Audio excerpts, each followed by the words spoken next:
जय हिंद मेरे प्यारे दोस्तों। तो ये अपने सेशन की शुरुआत सिंधु घाटी सभ्यता, या तो हम इसे हड़प्पा सभ्यता भी कहते हैं। हड़प्पा सभ्यता के नाम से भी जानते हैं। तो सिंधु घाटी का जो इतिहास है, जब हम इसकी क्लास को जब पढ़ेंगे तो पाते हैं कि जो इतिहास है जो अर्ध ऐतिहासिक है। कैसा इतिहास है? अर्ध ऐतिहासिक, ऐतिहासिक काल की इतिहास है जो 350 बीसी से लेकर 350 बीसी से लेकर 1750 बीसी की कालक्रम इसका हम लोग पढ़ते हैं। तो ये सिंधु घाटी सभ्यता एक ताम्रपाषाणी काल की सभ्यता है जो भारतीय महाद्वीप के पश्चिमोत्तर भाग में अवस्थित है।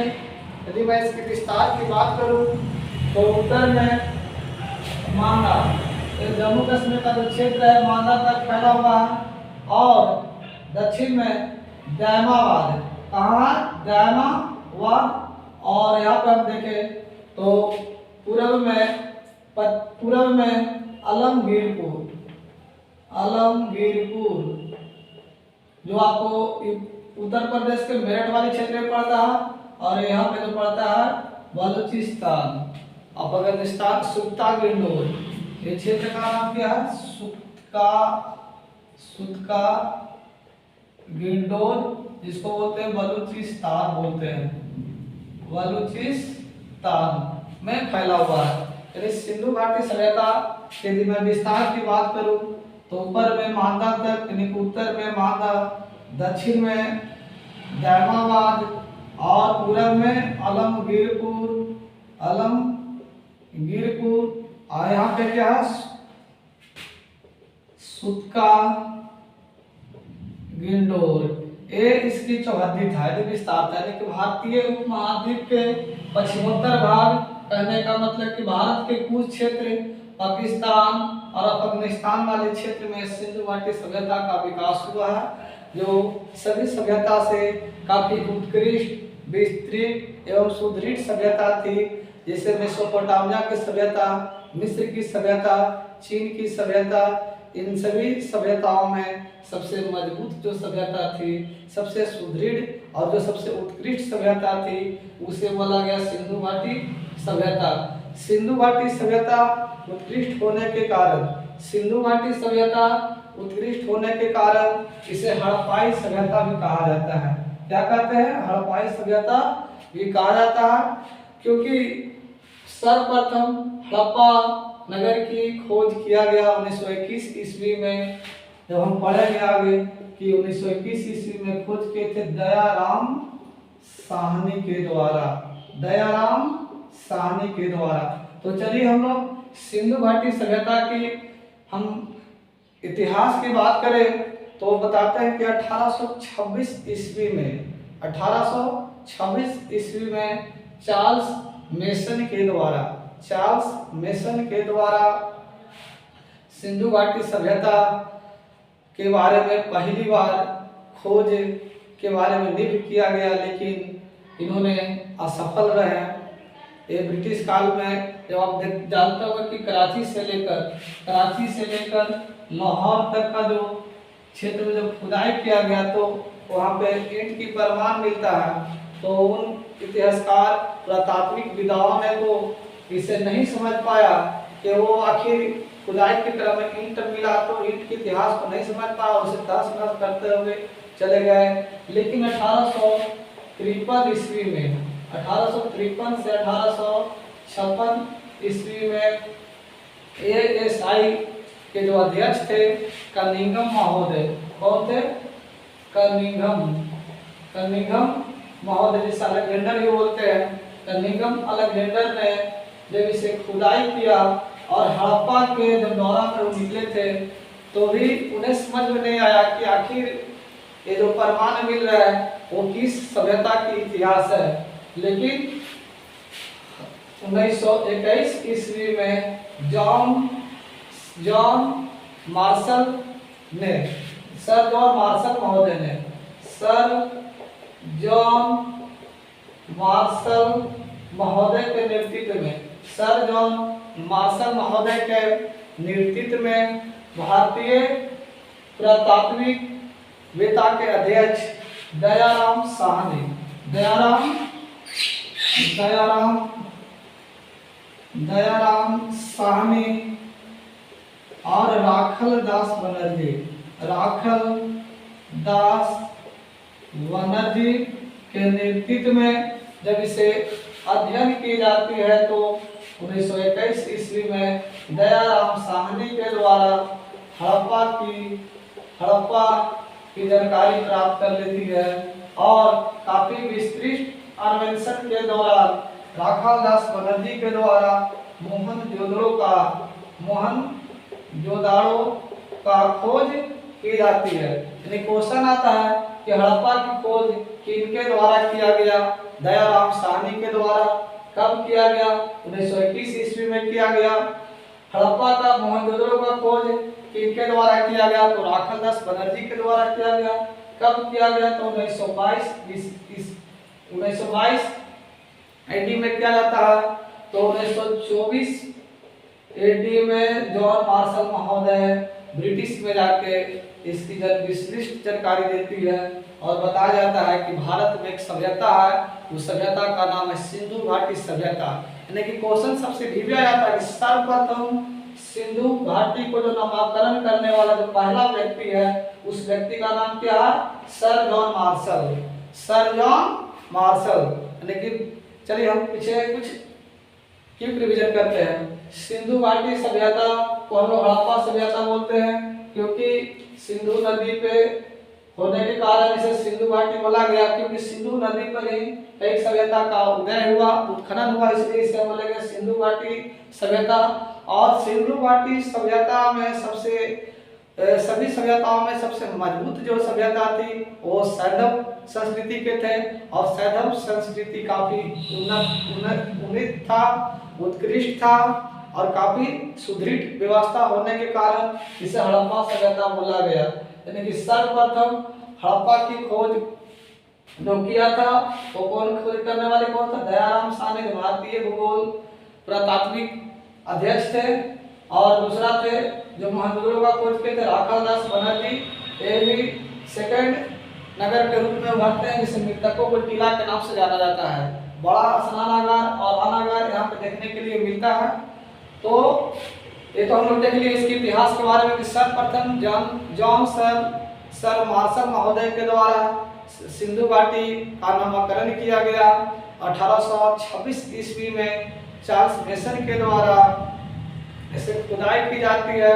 साक्ष्य नहीं मिल, जानकारी प्राप्त न होने के कारण 1853 से 56 के बीच में कनिंघम के द्वारा हड़प्पा का दौर पर जब जाते हैं तो भी इन्होंने समझ नहीं पाते हैं। लेकिन जब सर जॉन मार्शल के नेतृत्व में 1921 ईस्वी में दयाराम साहनी ने जब हड़प्पा की विस्तृत अन्वेषण की और राखाल दास बनर्जी के द्वारा जब मोहनजोदड़ो की जब पर्याप्त मात्रा में इसकी साक्ष्य के बारे में जानकारी प्राप्त कर खुदाई कर जब बताया गया कि ये है जो सैंधव संस्कृति का इतिहास है, तब कहा जाता है कि यही सिंधु घाटी सभ्यता है जो सर जॉन मार्शल के नेतृत्व में सिंधु घाटी सभ्यता का नामकरण की जाती है। जब मैं इसकी विस्तार की बात करूं तो उत्तर में जम्मू कश्मीर के मालदा वाले क्षेत्र तक पहुंचा हुआ है, दक्षिण में गाजियाबाद जो महाराष्ट्र में पड़ती है, और हम पश्चिम में बात करें, पूर्व में बात करें तो उत्तर प्रदेश के आलमगीरपुर वाले क्षेत्र में फैला हुआ है। और जब मैं पूर्व पश्चिम में बात करूं तो सुदका गिंडोर जो बल्तिस्तान वाले क्षेत्र में पाई जाती है। यानी कि इसकी जो आकृति है जो क्या है, त्रिभुजाकार है। कैसा है? त्रिभुजाकार है। क्वेश्चन ये आता है कि सिंधु घाटी सभ्यता की जो विस्तार है जो किस आकृति में है, तो त्रिभुजाकार है। और जब यहाँ से जब मैं बात करूँ मालदा से धर्माबाद की जो दूरी है वो 1400 किलोमीटर है। कितना किलोमीटर फैला हुआ है? 1400 किलोमीटर फैला हुआ है। और सुदका गिंडोर से आलमगीरपुर के बीच की जो दूरी है वो आपका 1600 किलोमीटर की दूरी में फैला हुआ है। तो इस प्रकार पूरे सिंधु घाटी सभ्यता, पूरे हड़प्पा का जो क्षेत्रफल है वो 2,99,600 वर्ग किलोमीटर में ये फैला हुआ है सिंधु घाटी, जिसे हम हड़प्पा सभ्यता भी बोलते हैं। इसे कांस्य युगीन सभ्यता भी कहा जाता है क्योंकि इस समय कांसा की पर्याप्त मात्रा थी। इस समय पाषाण काल के बाद ताम्रपाषाण काल आती है और ताम्रपाषाण काल के बाद उसमें टीन तांबा और टीन के मिश्रण से कांसा जैसे धातु का आविष्कारक होती है। ऐसी सभ्यता होता है सिंधु घाटी सभ्यता में होता है, इसलिए इसे कांस्य युगीन सभ्यता बोला जाता है। कांस्य युगीन सभ्यता भी कहा जाता है। इसे सरस्वती सभ्यता भी कहा जाता है क्योंकि सिंधु नदी पे साइट होने के कारण सिंधु घाटी सभ्यता बोला गया। उसी प्रकार मैक्सिमम साइट सरस्वती नदी पे भी देखने के लिए मिलता है, इसलिए इसे क्या बोलेंगे, सरस्वती सभ्यता भी कहा जाता है। जो हमारी हड़प्पा सभ्यता है, जो हड़प्पा दयाराम साहनी के द्वारा जो हड़प्पा का जो खोज किया गया, यह आपका रावी नदी पे अवस्थित है। और जो मोहनजोदड़ो के द्वारा राखाल दास बनर्जी के द्वारा जो मोहनजोदड़ो का जो खोज किया गया वो आपको सिंध नदी पर है। कौन सी नदी पर है? सिंध नदी पर अवस्थित है। तो हम और भी विस्तृत हम पढ़ेंगे बारी सभी साइट के बारे में, लेकिन मैं यह बताता हूँ सिंधु घाटी सभ्यता का जो विकास को लेकर मतभेद है। मतभेद इस बात के लिए है, बोलता है कि जो सभी सभ्यता में सबसे अधिक कोई बड़े सभ्यता है वो सिंधु घाटी सभ्यता है, और इस बात को लेकर मतभेद है क्योंकि सर जॉन मार्शल थे, ब्रिटिश थे, लेकिन खोज किसने किया? ये भारतीय ने किया। भारतीय की बात उन्हें पसंद नहीं आती है। उन्होंने बताते हैं कि जो सिंधु घाटी का जो विकास हुआ है जो मेसोपोटामिया की सभ्यता से ही हुआ है, क्योंकि मेसोपोटामिया सभ्यता के भीतर जो नगर है वो सिंधु घाटी में भी देखने के लिए मिलता है। वहाँ की जो कला का जो लेखन कला का जो विकास हुआ है जो सिंधु घाटी में भी देखने के लिए मिलता है। यानी कि समानता के आधार पर पहला क्या होता है? नगर योजन। दूसरा होता है लेखन कला का विकास, लेखन और कला का समानता देखने के लिए मिलता है। तीसरा बताता है कि यहाँ की जो मोहर है और यहाँ के मोहर मिलते हैं कच्चे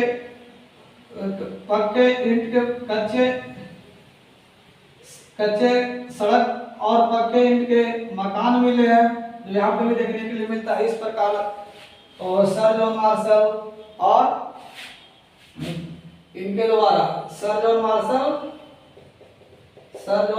के मत अनुसार बताया जाता है कि जो सिंधु घाटी का जो विकास हुआ है जो मेसोपोटामिया की सभ्यता से किया गया और गार्डन चाइल्ड के द्वारा। ये सब एक ही मत के व्यक्ति थे, लेकिन पिगट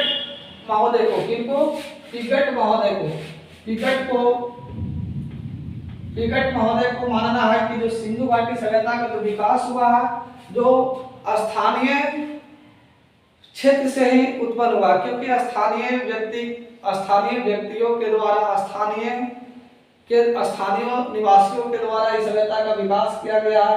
पाषाण काल से लेकर जब हम देखे ताम्रपाषाण काल तो कई सारे साइट है, कृषि काल, पशुचारण, ये जो भी है सब हमारे ग्रामीण सभ्यता से ही इसकी विकास किया गया है, जो नगर के रूप में उद्भव हुआ आगे जाके। तो किनको मानना है? टिकट महोदय को मानना है। लेकिन सभी मतों में सबसे महत्वपूर्ण जो मत है वो द्रविड़ का मत है। किसका मत है? द्रविड़। जो द्रविड़ को मानने वाले जो लोग हैं वो है राखाल दास बनर्जी के अनुसार सिंधु घाटी सभ्यता का जो निर्माण हुआ जो द्रविड़ सभ्यता से हुआ। किन सभ्यता से हुआ? द्रविड़ सभ्यता। ये काफी वीवीआई है कि सिंधु घाटी सभ्यता का विकास किस सभ्यता के द्वारा किया गया? तो द्रविड़ सभ्यता के द्वारा किया गया, इनको मानना है। लेकिन एक और उनको मानना है कि कई सभ्यता का जो विकास हुआ है आर्यों के द्वारा हुआ है। तो चलिए ये सब लेकर विवाद होते रहती है, लेकिन आप लोग को जो एग्जाम में कई बार क्वेश्चन आता है कि सिंधु घाटी सभ्यता का जो विकास हुआ तो किससे हुआ? द्रविड़ सभ्यताओं से हुआ है। मेसोपोटामिया से सबसे बड़ी सभ्यता है तो सिंधु घाटी सभ्यता है। सिंधु घाटी का जो विस्तार है भारत के कुछ क्षेत्र पाकिस्तान और अफगानिस्तान वाले क्षेत्र में फैला हुआ है। सिंधु घाटी के जो उत्तर वाले क्षेत्र सिंधु घाटी हड़प्पा सभ्यता का उत्तर में मांदा तक, दक्षिण में धरनावा तक, पूर्व में आलमगीरपुर तक और पश्चिम में सुक्का गिलोर तक फैला हुआ है। जब इसकी और इसकी लंबाई को जब देखा जाए तो 1400 किलोमीटर है और पूरब से लेकर पश्चिम तक की जो लंबाई है 1600 वर्ग किलोमीटर में फैला हुआ है। सिंधु घाटी का जो प्रथम जो साइट है हड़प्पा सभ्यता का खोज किसने किया? दयाराम साहनी के द्वारा किया गया 1921 ईस्वी में, जो रावी नदी के तट पर स्थित है। राखालदास बनर्जी के द्वारा 1922 ईस्वी में मोहनजोदड़ो का खोज किया गया। सर्वप्रथम हड़प्पा सभ्यता को नामकरण करने वाला जो व्यक्ति है सर जॉन मार्शल महोदय के द्वारा की जाती है। भारतीय पक्ष में यदि कोई मत प्रदान करता है तो पिकेट महोदय है, और विदेशी मत है जो सर जॉन मार्शल के द्वारा तैयार की जाती है। तो हमने मत को भी पढ़ा चुके हैं। तो चलिए नेक्स्ट वीडियो में हम लोग सिंधु घाटी सभ्यता को लेकर आते हैं। यदि आपको क्लास ठीक लगता है तो आप इस चैनल को लाइक करें और सब्सक्राइब करें। जय हिंद।